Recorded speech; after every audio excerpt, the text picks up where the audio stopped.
Rocked by a nationwide storm of criticism, the Los Angeles County Court that declared homeschooling illegal in California has agreed to rehear the case in June.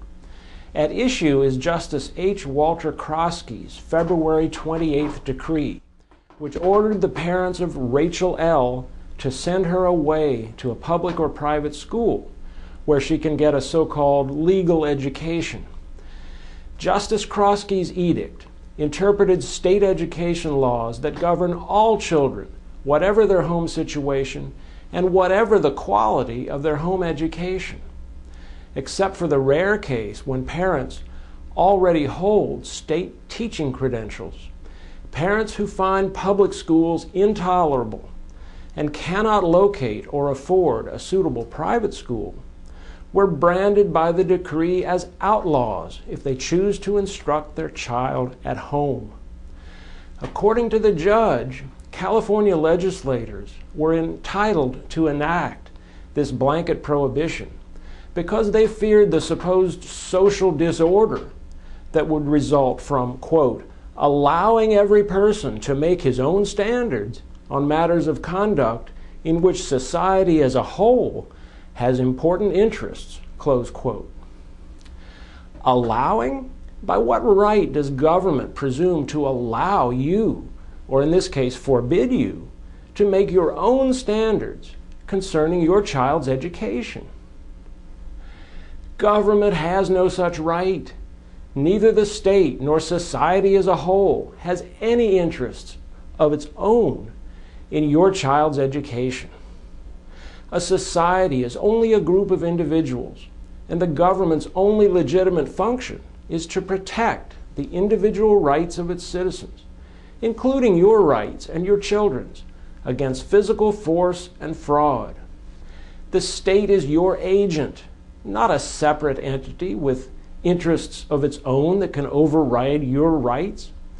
If Justice Krosky's description of California law is correct, then the state's educational policy is at odds with America's founding principles. Parents are sovereign individuals whose right to life, liberty, and the pursuit of happiness includes the right to control their child's upbringing.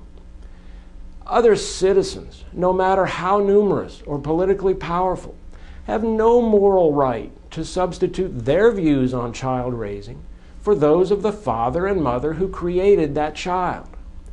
Instead, a proper legal system recognizes and protects parents' moral right to pursue the personal rewards and joys of child raising.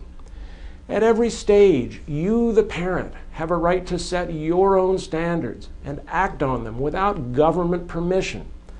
This parental right to control your child's upbringing includes the right to manage his education by choosing an appropriate school or personally educating him at home.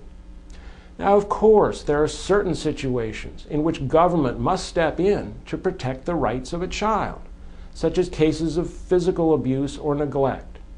But no such concern for individual rights can account for California's arrogant assertion of state control over the minds of all school-age children residing within its borders.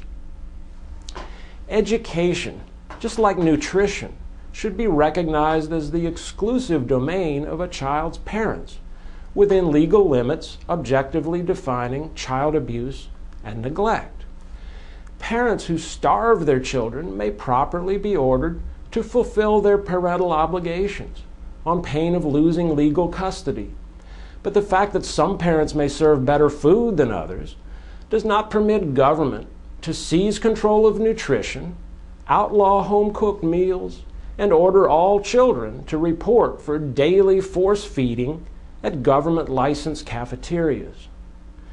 Now, the shock waves from Justice Krosky's decision will likely impact not just homeschoolers, but also the apologists for government education, teachers' unions, educational bureaucrats, and politicians.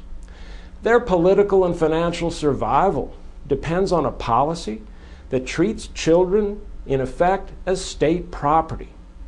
But only rarely is the undiluted collectivism of that policy trumpeted so publicly. What if, in the harsh glare of this Rachel L. case, parents start asking whether the state has any right at all to be running schools and dictating educational standards for children in order to advance society's so-called interests? This calls into question the moral foundation of public education as such. In this light, you have to wonder if the court's decision to rehear the case could be a first step toward muting and muddying up the controversy.